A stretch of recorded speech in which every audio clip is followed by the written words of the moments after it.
Amém. Vamos abrir nossa Bíblia no primeiro livro dos Reis. Primeiro livro dos Reis, capítulo 17.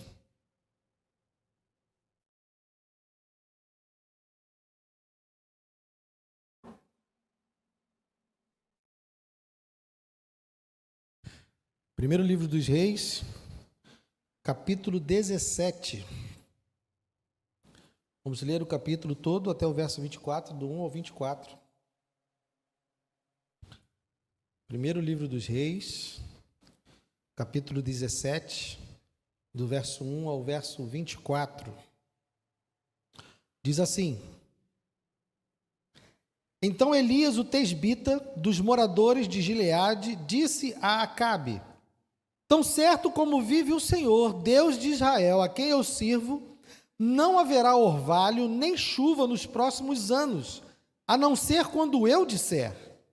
Então a palavra do Senhor veio a Elias dizendo: Saia daqui, vá para o leste e esconda-se junto ao ribeiro de Querite, nas imediações do Jordão. Você beberá a água do ribeiro, e eu ordenei aos corvos que sustentem você naquele lugar. Elias foi e fez segundo a palavra do Senhor.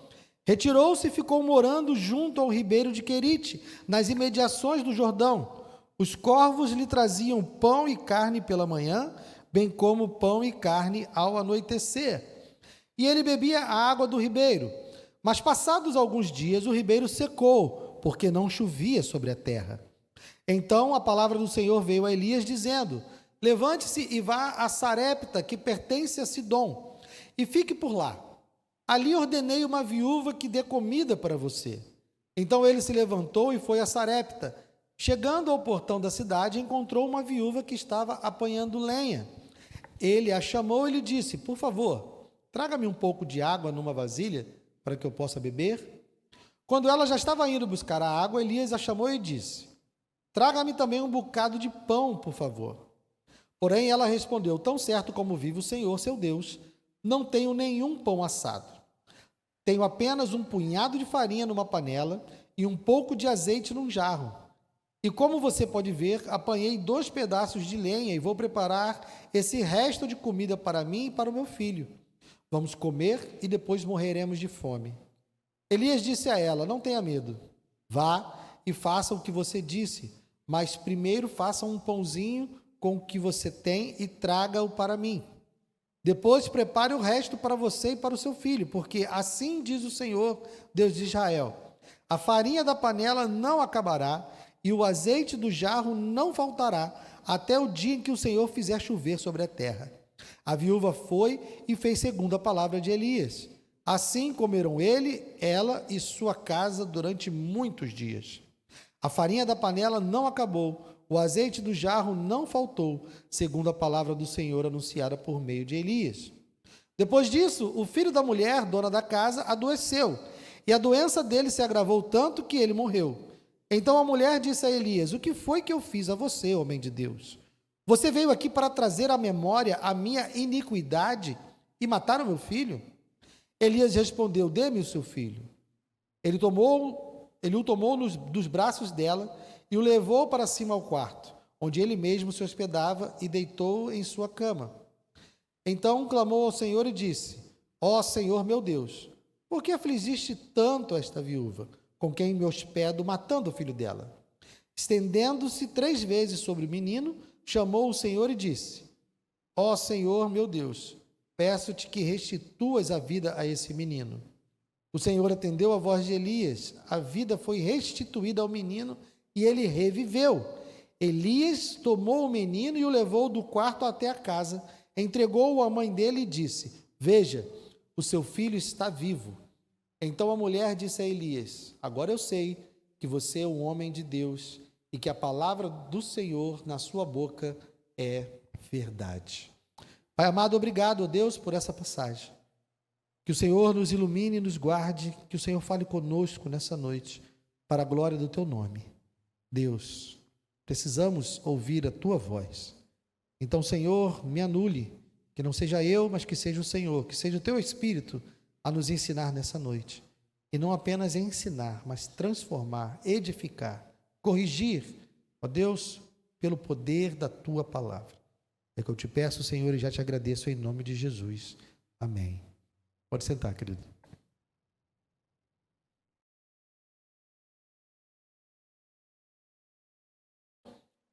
O profeta Elias, ele surge assim, de repente nas Escrituras. Esse verso 1 do capítulo 17 é a primeira menção a ele. Não temos aqui nenhuma grande informação sobre ele, não temos nenhuma biografia sendo contada, não temos praticamente nada, né? Só dizendo que ele é um tesbita e que vivia entre os moradores de Gileade. Essa cidade, né, que talvez se chame, por ser tesbita, talvez se chame Tesbe, essa cidade não é listada, nós não encontramos ela nos mapas, embora Gileade esteja nos mapas ali do norte, né, do reino de Israel. Elias, ele vai ser descrito lá no capítulo 5 do livro de Tiago, não precisa abrir. Tiago está lá no finalzinho da Bíblia, né? Carta de Tiago, lá no capítulo 5, vai falar que Elias é um homem semelhante a nós. E é sobre isso que nós vamos falar nessa série. Tiago, capítulo 5, verso 17, diz assim: portanto, irmãos, 17. Elias era um homem semelhante a nós, sujeito aos mesmos sentimentos, e orou com fervor para que não chovesse sobre a terra. E por 3 anos e 6 meses não choveu. Depois orou de novo, e então o céu deu chuva, e a terra produziu os seus frutos. Então, o que a palavra de Deus nos dá a respeito da história de Elias não é muita coisa. Mas o testemunho que Tiago dá na sua carta é que ele era um homem semelhante a nós, sujeito aos mesmos sentimentos. Então, essa série que nós começamos hoje leva esse nome, Elias, um homem semelhante a nós. E essa é a aparição dele. Ele aparece de repente, a partir do capítulo 17, mas nós vamos entender por que ele é convocado por Deus e qual é o seu ministério. Mas para isso nós vamos precisar então fazer uma pequena recapitulação da história de Israel, para nós entendermos por que Elias é levantado e de que maneira ele vai conduzir o seu ministério. O reinado de Israel começa então com Saul, ele passa para Davi. Em Davi, o reino é totalmente unificado, então Davi começa a governar sobre as 12 tribos. Durante o reinado de Davi, ele recebe a promessa de Deus de que o seu trono seria para sempre, a sua descendência estaria para sempre no trono. Daí vem a promessa do Messias, por isso que Jesus é chamado de filho de Davi, porque ele está sentado ao trono. Mas essa promessa foi feita a Davi, e logo depois dele vem reinar Salomão, e depois da morte de Salomão existe então uma divisão no reino. O reino de Israel, que era um reino só, com as 12 tribos de Israel, depois que Salomão morre, existe uma rivalidade que se instala entre Jeroboão, que era como se fosse o braço direito, né, um homem de grande importância e liderança, e Roboão, o filho de Salomão. Então, por conta dessa desavença, há uma divisão no reino. Jeroboão começa a reinar naquilo que vai ser chamado de Reino do Norte, e é o reino de Israel, cuja capital é Samaria, não é Jerusalém. E Roboão, que é filho de Salomão, vai reinar sobre 2 tribos, que é Judá e Benjamim, que vai ser chamado então de Reino de Judá, ou Reino do Sul, e a capital é Jerusalém. A descendência de Davi, aquela que recebeu a promessa, é que vai governar em Jerusalém, no Reino do Sul, o Reino de Judá. O Reino do Norte vai ser disputado por vários reis, não existe uma linhagem, porque depois de um tempo a própria linhagem de Jeroboão vai ser exterminada por conta da sua idolatria. Então, são reis que vão tomando poder, então não tem ali uma linha sucessória muito clara no Reino do Norte, tá? E qual é a grande característica do Reino do Norte? Jeroboão, quando começa a reinar lá no Reino do Norte, eles têm a religião judaica já consolidada. O templo já havia sido construído. Então, todos os rituais, toda a religião deles era vivida no templo. Só que o templo estava em Jerusalém e estava lá no Reino do Sul. Jeroboão pensa o seguinte: bom, se nós começarmos a ir adorar a Deus lá no templo, daqui a pouco o coração deles vai ficar lá e eles vão me destituir como rei. Isso está registrado, volte um pouquinho aí. Primeiro livro dos Reis, capítulo 12. Do versos 25 ao 33. Primeiro Reis 12, do 25 ao 33. Jeroboão edificou Siquém, na região montanhosa de Efraim, e passou a residir ali. Dali edificou Penuel. Então ele pensou: agora o reino voltará para a casa de Davi.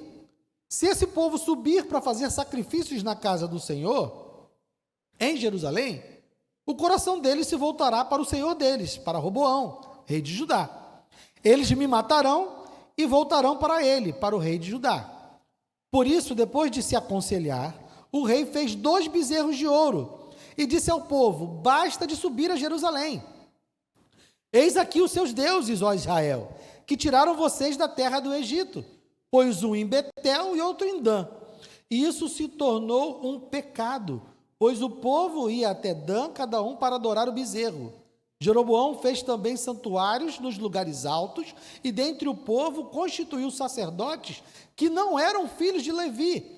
Instituiu uma festa no 8º mês, no dia 15º do mês, igual à festa que se realizava em Judá, e ofereceu sacrifícios no altar.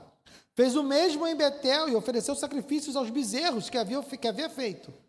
Também em Betel estabeleceu sacerdotes que serviam nos lugares altos que havia construído. No 15º dia do 8º mês, escolhido a seu bel prazer, ele subiu ao altar que havia construído em Betel e ordenou uma festa para os filhos de Israel. Subiu para queimar incenso. Então, por conta de ter medo de perder o reino, Jeroboão cria toda uma idolatria. Ele cria um sistema paralelo de adoração, onde vão ser adorados os bezerros de ouro. Então, essa é a idolatria, ou esse é o pecado de Jeroboão. Foi algo tão marcado, mas tão marcado, que ele virou referência do que era pecado. Então, quando você estiver em casa lendo o livro dos reis, você vai ver que lá no Reino do Norte, toda vez que for falar que um rei foi mal, rei fulano de tal fez o que era mal perante o Senhor, seguiu no pecado de Jeroboão. Todo mundo vai estar com essa pecha: seguiu no pecado de Jeroboão, seguiu no pecado de Jeroboão, porque ele se tornou um modelo. Ele criou esse sistema idólatra, ele criou esse sistema de adoração paralelo contra o Senhor, por medo de perder o reino, e isso se tornou um pecado permanente no reino de Israel, ok? Mas Elias surge eu falei que ele surge num momento crítico, né? Por que ele surge nesse momento crítico? Vamos lá, capítulo 16. Avança um pouquinho, capítulo 16, a partir do verso 29. Dentre essas sucessões que eu falei para você que haviam no Reino do Norte, então começa o reinado de Acabe. Aqui no verso 29 do capítulo 16 começa o reinado de Acabe. Lembra que eu falei que Jeroboão virou referência de pecado, né? Mas vamos ler o que fala a respeito de Acabe. Acabe, filho de Onri, começou a reinar sobre Israel no 38º ano do reinado de Asa, rei de Judá. E Acabe, filho de Onri, reinou sobre Israel em Samaria 22 anos. Acabe, filho de Onri, fez o que era mal aos olhos do Senhor. Esse aí foi o padrão que eu falei que tem, né? Mais do que todos os reis que vieram antes dele. Ele já tem um plus aí, né? Acabe, ele fez o que era mal perante os olhos do Senhor. E aqui já diz que antes dele não teve ninguém pior. Ele já tem um plus. Só que ele vai ter um outro plus. Como se fosse pouca coisa andar nos pecados de Jeroboão, filho de Nebate, Ou seja, ele também andou nos pecados dos pecados de Jeroboão. Mas como se isso fosse pouca coisa, Acabe foi mais longe e tomou por mulher Jezabel, filha de Etbaal, rei dos Sidônios, e foi e serviu Baal e o adorou. Levantou um altar a Baal no templo de Baal, que tinha edificado em Samaria. Acabe fez também um poste da deusa Aserá, de maneira que cometeu mais abominações para irritar o Senhor, Deus de Israel, do que todos os reis de Israel que vieram antes dele. Esse é o rei Acabe. Ele não somente manteve o sistema religioso idólatra paralelo criado por Jeroboão, como ele agora se casa com Jezabel e traz a adoração a Baal para Israel. E também traz adoração para Aserá. Então Elias, ele é levantado nesse momento contra o rei Acabe, porque ele foi chamado justamente para combater esse culto a Baal. Porque Israel já tinha os seus problemas de idolatria. Israel já tinha lá os bezerros de ouro que Jeroboão tinha colocado, e agora Acabe traz um outro suposto Deus para que Israel também o adorasse. Elias, então, foi chamado por Deus para combater o culto ao falso Deus Baal. Quem era Baal na religião dos cananeus? Baal, ele era o Deus da fertilidade e o Deus da chuva. Na religião cananeia, eles acreditavam que o tempo das chuvas era o tempo em que Baal estava abençoando a terra. E numa comunidade, aquela região toda ela era extremamente dependente da agricultura, eram agricultores todos eles. Então, todo aquele que traz chuva é um Deus que faz o bem. Eles precisam da chuva para sobreviver. Sem chuva, eles não sobrevivem. Então, lá eles adoram a Baal. Israel, por conta de Acabe, por conta do casamento dele com Jezabel, também desenvolve um culto a Baal, considerando ele também o Deus da fertilidade e o Deus das tempestades ou das chuvas. Por isso que quando Elias surge assim, de repente, eu falei que Elias surge assim do nada, né? Capítulo 17, verso 1. Ele surge já fazendo o quê? Tão certo como vive o Senhor, Deus de Israel, a quem eu sirvo, não haverá orvalho nem chuva nos próximos anos, a não ser quando eu disser. Ele está dizendo o quê? Se Baal é Deus da chuva, é nele que vocês confiam para que haja chuva? É nele que vocês confiam para que a agricultura dê certo? É dele que vocês dependem para que o chão traga o alimento? Então, só por isso, não vai chover mais. Para que eles soubessem que o verdadeiro Deus não é Baal, o verdadeiro Deus é o Senhor. E o ministério de Elias passa por toda essa indicação de que o Senhor é o único e verdadeiro Deus. Nesse capítulo, então, ele inaugura a seca. E ele determina, então, e deixa todos cientes de que Baal não tem poder. Porque se o Senhor não disser que chove, não chove.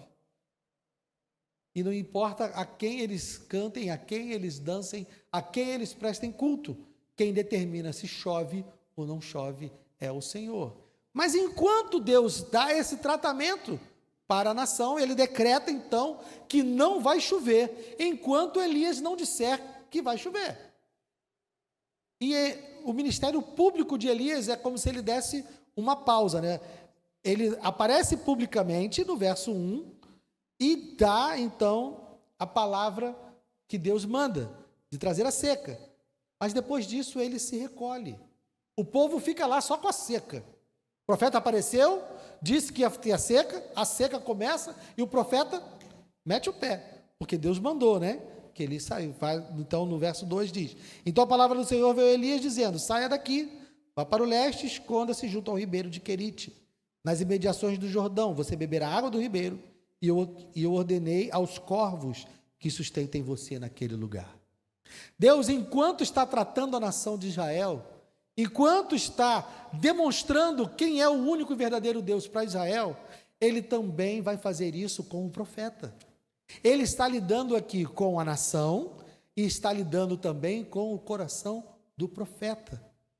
E nesse momento, a partir daqui, você vai ver, ao longo de todo o capítulo, Deus demonstrando ao profeta quem ele é. Porque no capítulo seguinte, mais adiante, Elias precisará ter total convicção quem é o Senhor, porque ele voltará ao seu ministério público. Mas enquanto então ele está recolhido, Deus está tratando do coração de Elias, está ensinando, está educando Elias. O povo está sendo educado pela seca e pela fome.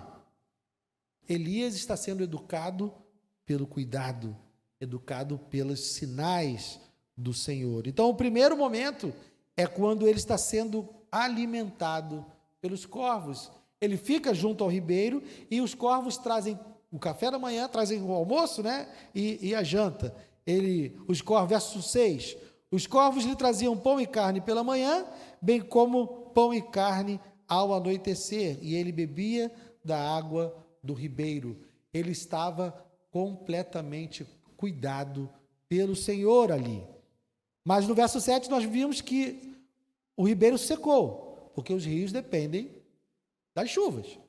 Então, passados-se alguns dias, e não diz quantos dias, mas não devem ser poucos dias, sem chuva, aquele rio seca. E Deus, então, vai fazer uma outra demonstração para Elias. Ele já tinha percebido, já tinha aprendido que Deus era poderoso para cuidar dele mesmo num tempo de seca. Mas agora o Senhor faz algo inusitado. Deus manda ele ir para Sarepta, na terra de Sidom. Essa terra era fora dos limites de Israel. Essa terra era um lugar onde a adoração a Baal era como se fosse a religião oficial. Deus estava mandando Elias ir para os domínios de Baal. Vai lá onde ele manda, vai lá na casa dele, vai ficar lá onde Baal manda. Porque naquela cultura, na cultura daquela região, os deuses eram como se fossem regionais. Como se fosse uma guerra de gangue ou de facções, né? Aqui manda fulano, aqui manda Beltrano, e o Deus mais forte vai ganhar as guerras, mas era como se eles entendiam que os deuses eram territoriais. O Senhor estava dizendo para Elias: olha, eu vou mostrar para você que eu sou Deus lá na terra de Baal. Você viu que eu cuidei de você aqui em Israel, e agora eu vou cuidar de você lá. Vai lá para Sarepta, vai lá para a terra dos Sidônios, vai lá onde Baal é adorado, vai para a terra onde eles confiam em Baal, e ele manda Elias ir para lá, numa demonstração de que ele é Deus para além de todas as terras, ele é o Senhor de todo o mundo. Na verdade, ele é o único Deus.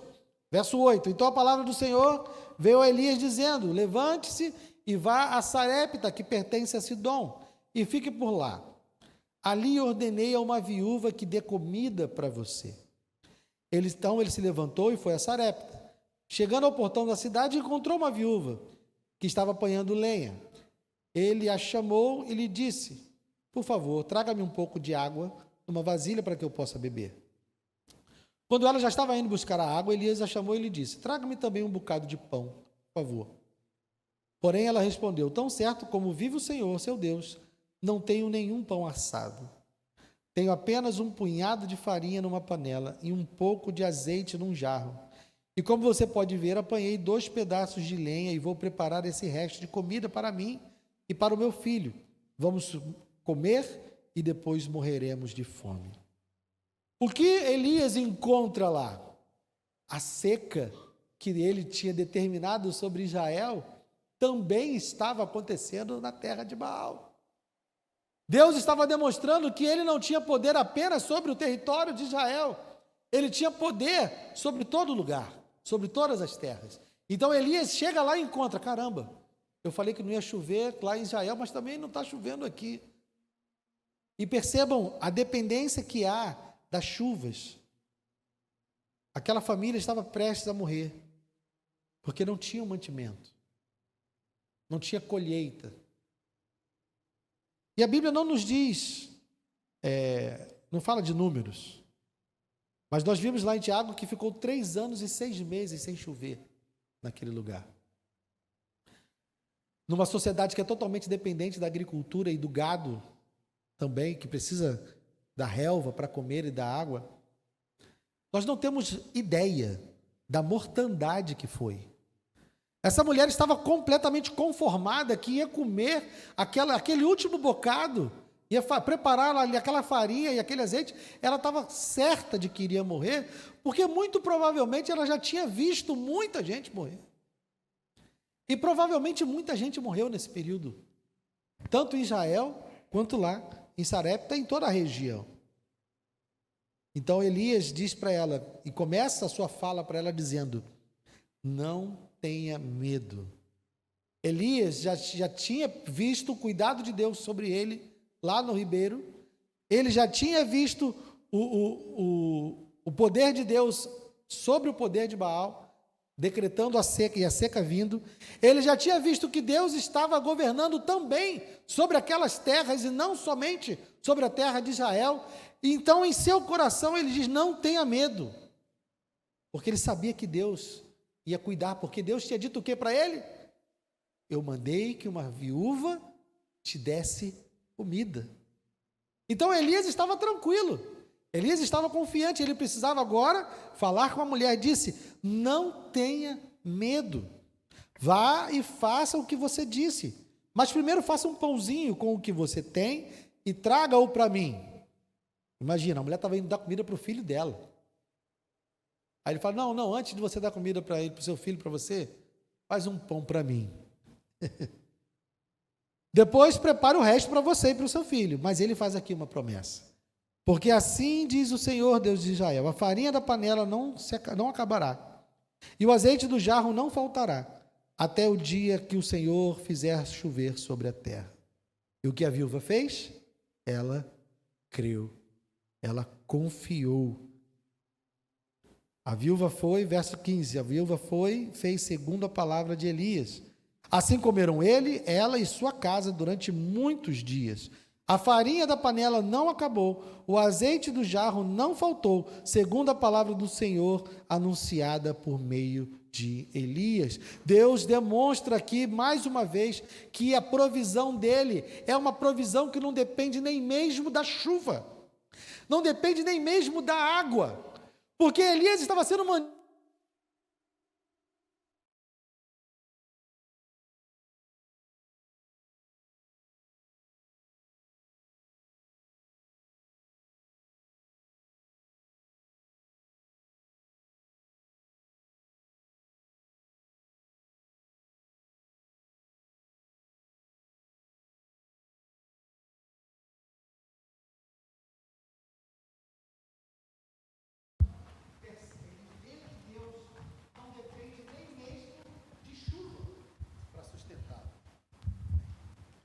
Obrigado, Berto.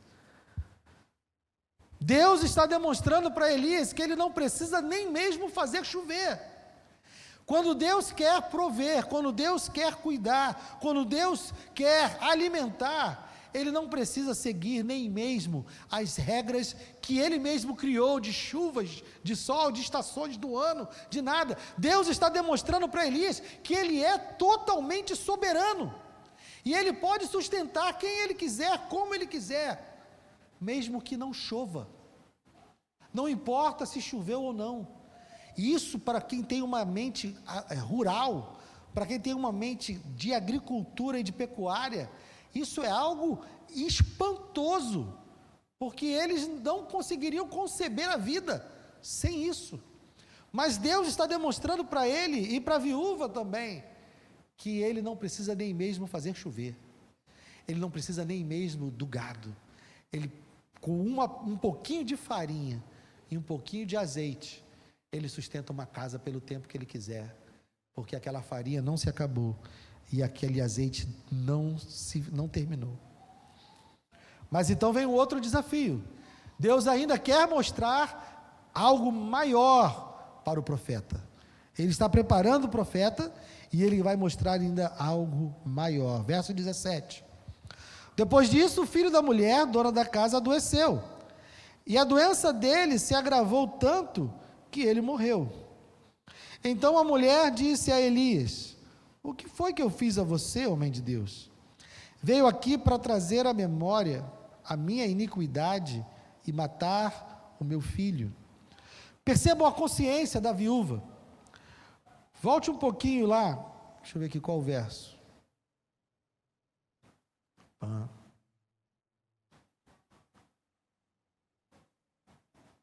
E agora eu me perdi aqui um pouquinho.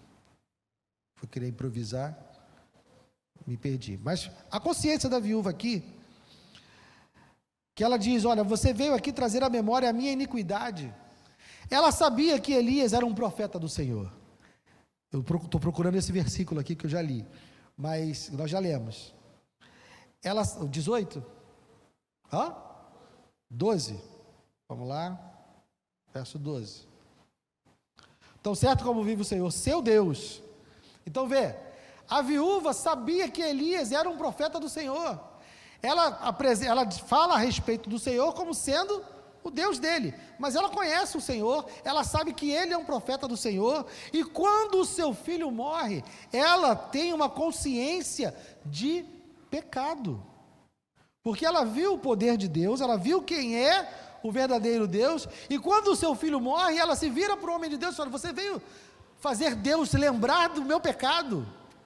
Era na cabeça dela, se Deus tivesse continuado lá em Israel, se o Senhor tivesse continuado lá em Israel, não tinha problema a vida dela ser como era. Ela está adorando a Baal, está adorando outros deuses, mas como o profeta vem até a casa dela, na cabeça dela, então o Senhor veio com ele, e agora o Senhor conhece os seus pecados, e por causa disso, o filho dela morre. Na cabeça da mulher, ela entende que ela vivia em pecado em relação ao Senhor, e fala com o homem de Deus: você veio aqui para trazer a memória, para que Deus lembrasse dos meus pecados e meu filho morresse. Então aqui ela tem já uma relação de compreensão de quem o Senhor é. Então Elias fala: dê-me o seu filho. Ele o tomou dos braços dela e o levou para cima, ao quarto onde ele mesmo se hospedava, e o deitou na sua cama. Então clamou ao Senhor e disse: ó Senhor, meu Deus, por que afligiste tanto essa viúva, com quem me hospedo, matando o filho dela? E ele então começa a se estender 3 vezes sobre o menino, clamando, né? Ó Senhor, meu Deus, peço-te que restituas a vida a esse menino. E o Senhor atendeu a voz de Elias. O que Deus está ensinando para Elias? Elias, eu não comando apenas as chuvas, eu não comando apenas o alimento, eu não estou aqui apenas para dar sustento, eu sou o dono da vida. Deus está demonstrando para Elias que Ele é o Senhor de toda a terra, que Ele é o Senhor de todos os lugares, que Ele é o Senhor de todos os povos, e Ele também está dizendo que Ele é o dono da vida. Elias, saiba que eu sou Deus em Israel, que eu sou Deus em Sarepta, que eu posso trazer alimento, que eu posso trazer chuva, mas mais do que isso, sou eu que dou a vida. E ele demonstra, e ele ensina a Elias o quanto ele é o verdadeiro Deus. Elias aqui nesse capítulo, nesses episódios, ele está sendo ensinado, enquanto o povo está sendo ensinado pela fome, enquanto o povo está sendo ensinado pela morte, Elias está sendo ensinado por Deus, com o seu cuidado e com a sua demonstração de quem ele é, e do que ele é capaz de fazer.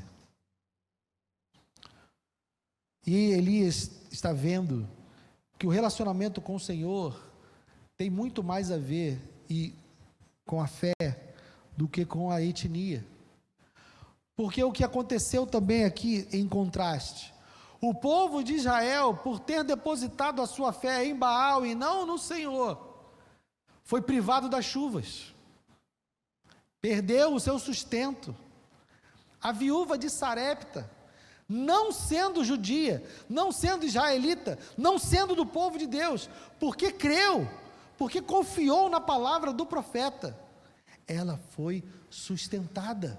Então nós temos aqui também um contraste entre aquela nação, que é a nação do Senhor, que é a nação escolhida do Senhor, mas não teve fé, foi adorar outro Deus, e por causa disso, Deus deixou de abençoá-los.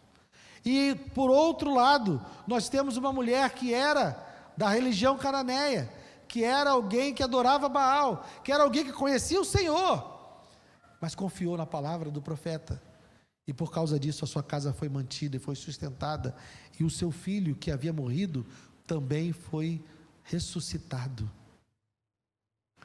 O que nós temos aqui, além de nós termos o profeta sendo ensinado, nós temos também todo o leitor que vem após esse episódio ser registrado. Nós vemos a nação de Israel sendo ensinada que o relacionamento com Deus é um relacionamento de fé. Não adianta se estribar no fato de ter nascido de um ventre judeu. Não adianta se estribar em fazer parte de uma das 12 tribos de Israel. Se você não crer no Senhor, você não terá vida. Se você não crer no Senhor, você não será abençoado.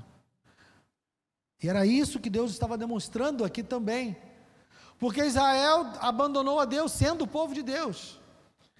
E aquele que não era povo foi abençoado por Deus porque teve fé. Lá em Lucas capítulo 4, nós já falamos sobre isso recentemente, falando de como essa rejeição de Israel foi um instrumento de bênção para abençoar aqueles que não eram inicialmente do povo de Deus. Lucas capítulo 4.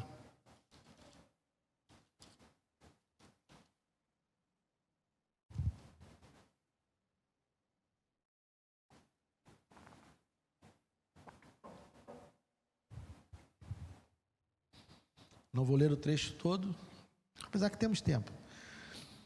Vamos ler Lucas 4, a partir do verso 16. Jesus foi para Nazaré, onde havia sido criado. Num sábado entrou na sinagoga, segundo o seu costume, e levantou-se para ler. Então lhe deram o livro do profeta Isaías, e abrindo o livro, achou o lugar onde está escrito: O Espírito do Senhor está sobre mim, porque ele me ungiu para evangelizar os pobres, enviou-me para proclamar libertação aos cativos e restauração da vista aos cegos, para pôr em liberdade os oprimidos e proclamar o ano aceitável do Senhor. Tendo fechado o livro, Jesus devolveu ao assistente e sentou-se. Todos na sinagoga tinham os olhos fixos nele. Então Jesus começou a dizer: Hoje se cumpriu a escritura que vocês acabaram de ouvir. Jesus declara que ele é o Messias. Aqui ele está declarando que ele é o enviado de Deus.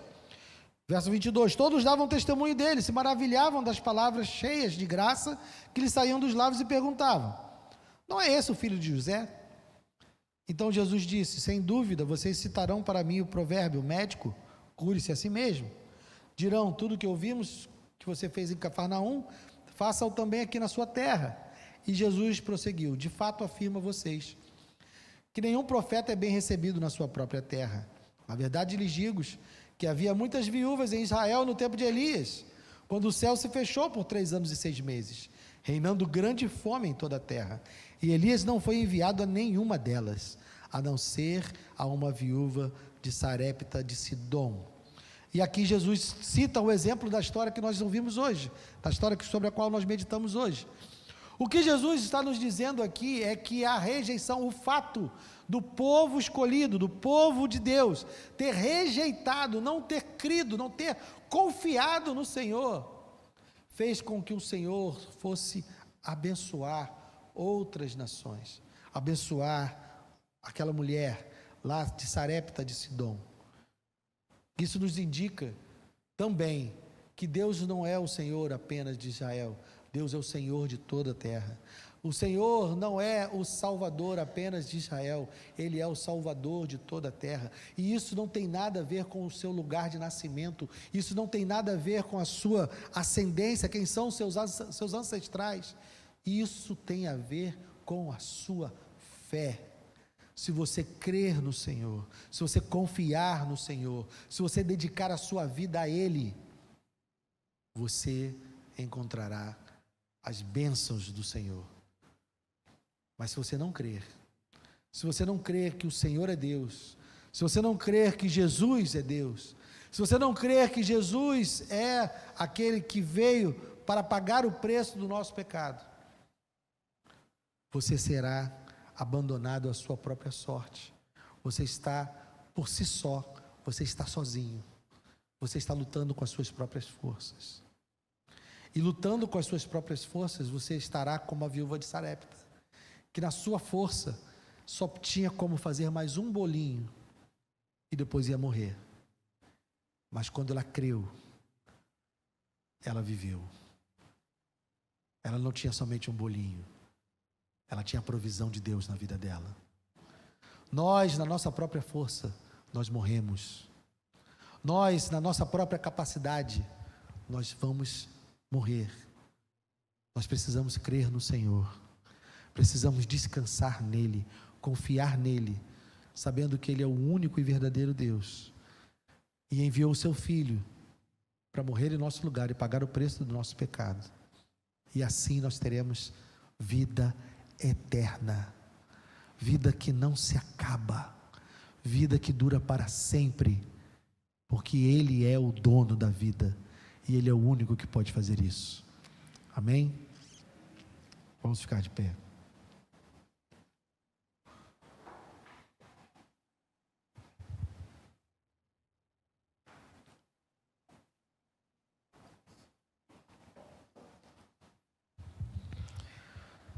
Pai amado, obrigado, Senhor, pela Tua palavra. Obrigado, Senhor, pelos ensinamentos que o Senhor traz a Elias, nessas experiências que ele tem contigo, e que também são trazidas a nós nessa noite para nos ensinar. Oh Deus, enche o nosso coração de fé. Precisamos crer no Senhor, a despeito de qualquer coisa, porque o Senhor não precisa da normalidade para nos abençoar. Sem água o Senhor alimentou o profeta, sem nada que fosse explicado, o Senhor trouxe a ele o que ele precisava. Então Deus, a nossa vida, como o Senhor nos ensina aqui, não depende das circunstâncias. A nossa vida não depende daquilo que nós compreendemos como sendo básico ou necessário para a vida. Porque se for necessário, o Senhor nos sustenta até mesmo com aquilo que parece impossível. Se for necessário, o Senhor nos faz prevalecer de qualquer forma. E mais do que isso, Senhor, o Senhor demonstrou ao profeta e a nós que o Senhor é o dono da vida, e não há morte que possa nos segurar, porque se estivermos em Cristo, nós não permaneceremos na morte, nós viveremos eternamente contigo. Obrigado, Senhor, obrigado por nos demonstrar isso por meio do seu relacionamento com Elias, porque Elias não é o protagonista dessa história, não é o protagonista dessa série de mensagens que nós vamos meditar. Elias é um coadjuvante, porque o Senhor é o personagem principal. O Senhor é o protagonista, não só da vida de Elias, mas da vida de todo ser humano dessa terra. O Senhor é o protagonista de toda a vida, quer eles creiam ou não. O Senhor é o dono, é o Senhor que faz, é o Senhor que faz viver e morrer. Então que nós possamos nos voltar para Ti e depender de Ti. Obrigado, Senhor, por essa noite, obrigado pela Tua palavra, continue falando conosco, que o Senhor possa suprir aquilo que eu não fui capaz de falar, Que o Senhor possa ensinar e ministrar aquilo que eu não fui capaz de fazer. Que teu Espírito continue ensinando ao coração de cada um dos meus irmãos, para que o Senhor possa ter a mensagem completa ministrada a eles. Leva-nos em paz para os nossos lares, guarda-nos, Senhor, de todo mal. Te peço e te agradeço em nome de Jesus. Amém. Obrigado, meus irmãos. Deus abençoe.